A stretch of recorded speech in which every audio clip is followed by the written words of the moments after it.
Si j'ai accepté de faire ce témoignage, c'est pour pouvoir mettre en garde les personnes qui pourraient être amenées à pratiquer le Reiki ou à se faire initier,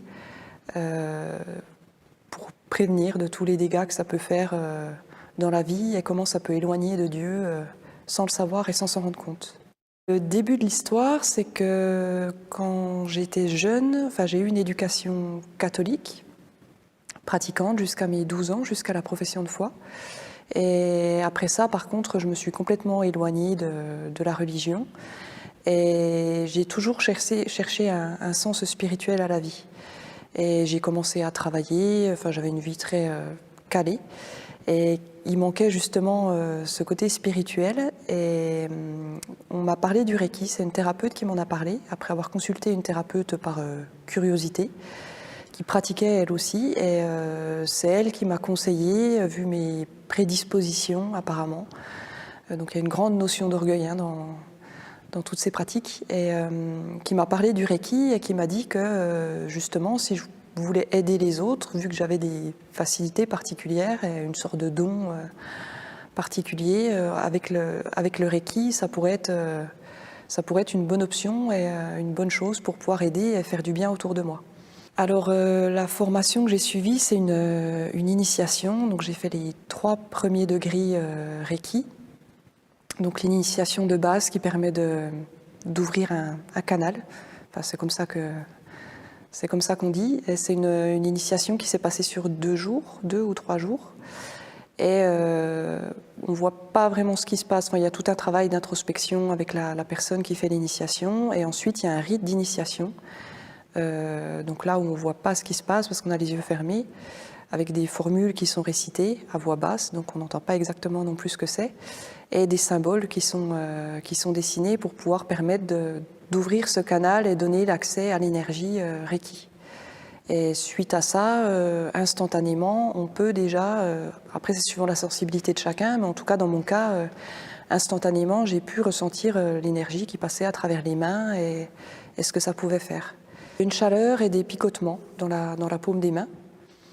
Et après, il y a une formation pour apprendre à le faire sur soi-même d'abord. Donc il y a un processus de 21 jours pour le faire sur soi pendant 21 jours, pour bien installer la chose en soi, et ensuite pouvoir le pratiquer sur les autres. Donc on s'exerce pour connaître la position, les positions de base, disons, donc qui part des pieds jusqu'à la tête.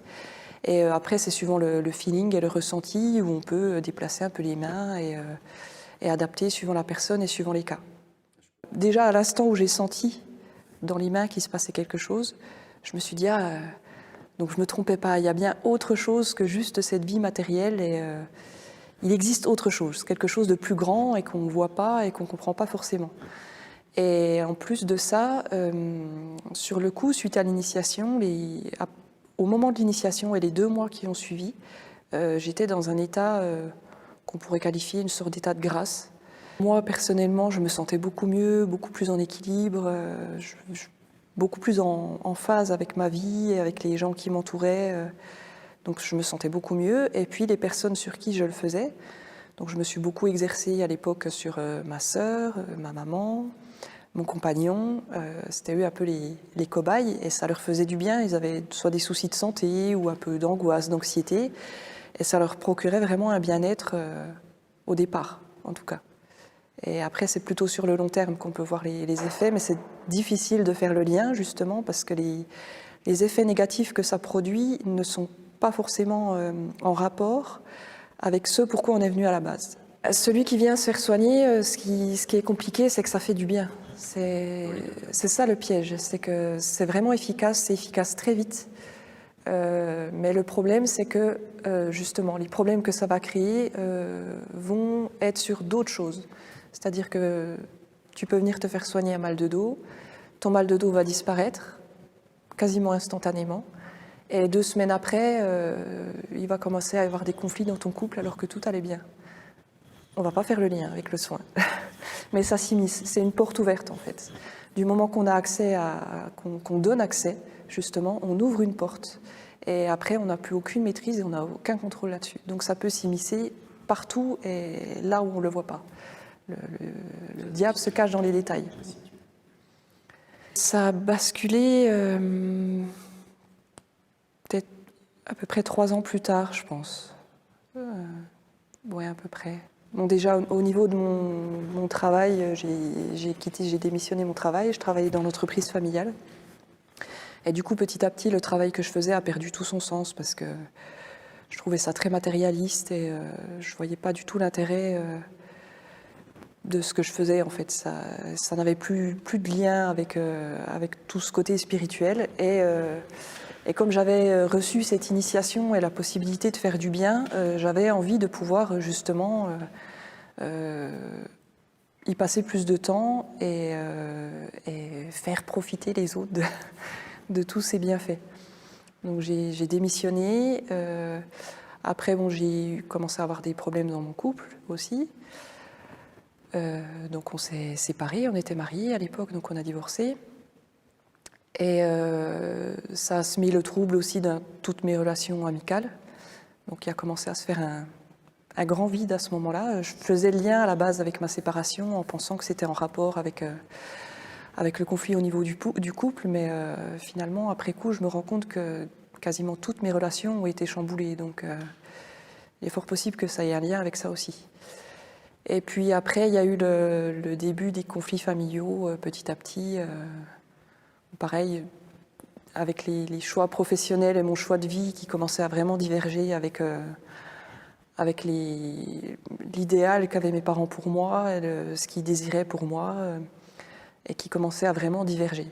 J'en fais le rapport maintenant, en fait, c'est tout récent, c'est venu il y a 2 mois.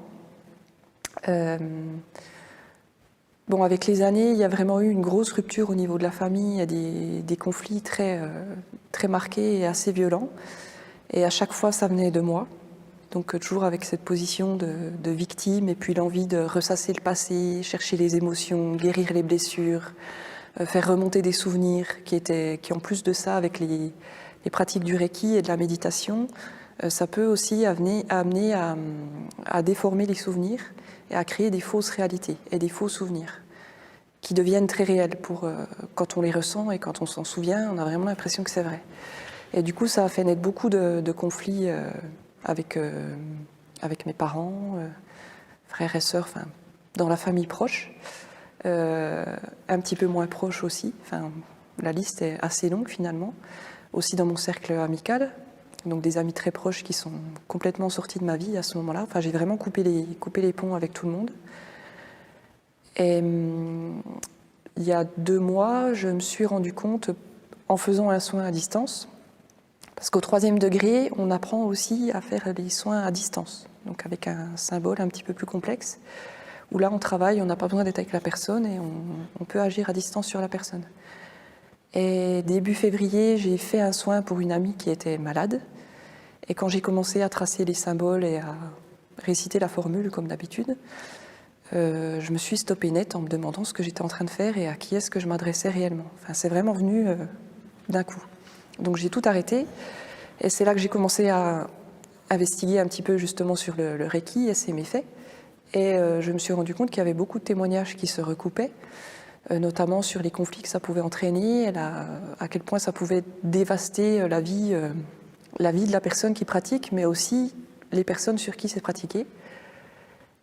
Sans parler des présences ou entités qui peuvent venir et s'accrocher à soi. Donc pendant des années, j'ai cru que c'était ma maison qui était polluée ou qui était hantée, on pourrait dire.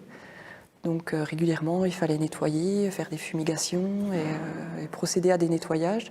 Et en fait, je me suis rendu compte que ça n'avait rien à voir avec le lieu où j'habitais, mais que ça venait de moi. Et que toutes ces présences que je pouvais ressentir, ou voir même certaines fois, la toute première fois où j'en ai vu une, c'est le lendemain de mon initiation au Reiki.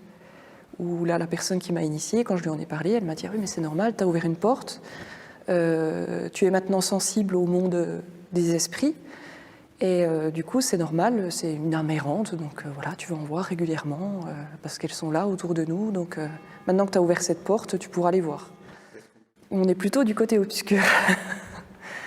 Ouais, justement, c'est ça qui est un peu troublant, parce que quand elle m'a expliqué ça, je faisais pas du tout la part des choses entre... Pour moi, ça faisait partie du monde. L'obscur fait partie de notre monde. Et du coup, quand on devient sensible, on a la capacité de voir le monde dans sa globalité et de voir ce que d'autres ne voient pas, mais qui est là, qui est bien là. Et du coup, il y a 2 mois, justement, quand je me suis rendu compte de ça, j'ai eu une grande accalmie à ce niveau-là. J'ai commencé à m'intéresser à Jésus, à me tourner vers Dieu et à enfin répondre à son appel, parce que j'ai eu beaucoup d'avertissements, mais j'en avais jamais tenu compte pendant toutes ces années.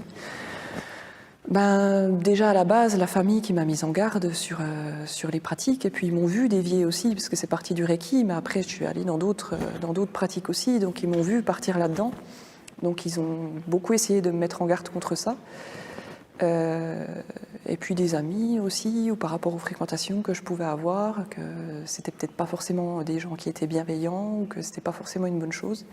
Et à chaque fois, j'ai trouvé une justification en disant que si, c'est pour le bien, justement. Et même tous les conflits qu'il y a, c'est parce que moi, je mets le doigt sur la vérité et que je dévoile la vérité à tout le monde, mais que tout le monde ne veut pas la voir. Alors que le seul moyen d'aller mieux et de s'élever spirituellement, c'est de faire face à la vérité, de l'affronter pour la guérir et l'accepter. La vraie vérité, elle est venue par Jésus. Je pense...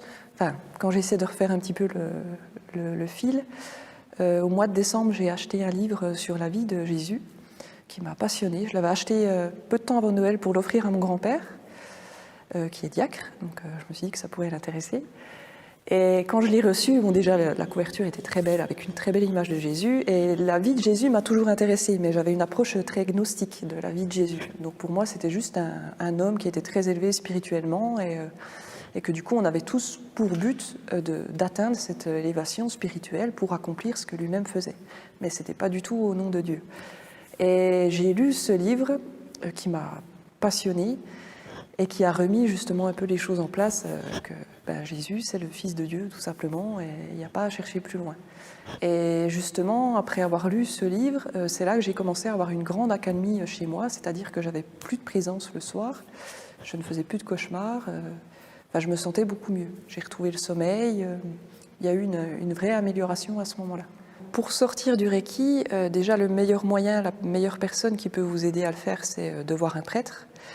Moi, dans ce que j'avais vu sur Internet, j'avais vu ça et en me disant, on va voir un prêtre, mais moi je suis pas, je me sens pas catholique pratiquante, donc ça me semblait assez extrême. Donc le premier conseil qui était donné, c'était déjà de participer à l'Eucharistie. Et ensuite voir un prêtre, se confesser évidemment, et puis des prières de délivrance qui pourraient être données par un prêtre pour aider à se libérer de cette sorte de contrat qu'on a signé finalement avec le diable, c'est ni plus ni moins que ça. Et du coup, oui, moi ça a commencé comme ça. Je suis allée à la messe le mercredi des Cendres. Donc ça faisait depuis mes 12 ans que je n'étais pas allée à une messe autre qu'un baptême ou un mariage ou un enterrement. Et ça a été une grande lutte. Ça a été très très difficile de rester, en tout cas les 3 ou 4 premières fois. Il y avait vraiment une lutte intérieure pour pouvoir rester et assister à l'office jusqu'au moment de la communion où là c'est juste une libération et on peut sentir une paix qui nous habite et Jésus qui est là avec nous justement et qui nous aide à s'en libérer. Et puis la confession qui aide beaucoup aussi. Il y a encore une certaine fragilité que je peux sentir qui est bien présente et qui peut être un petit peu compliquée à gérer parfois.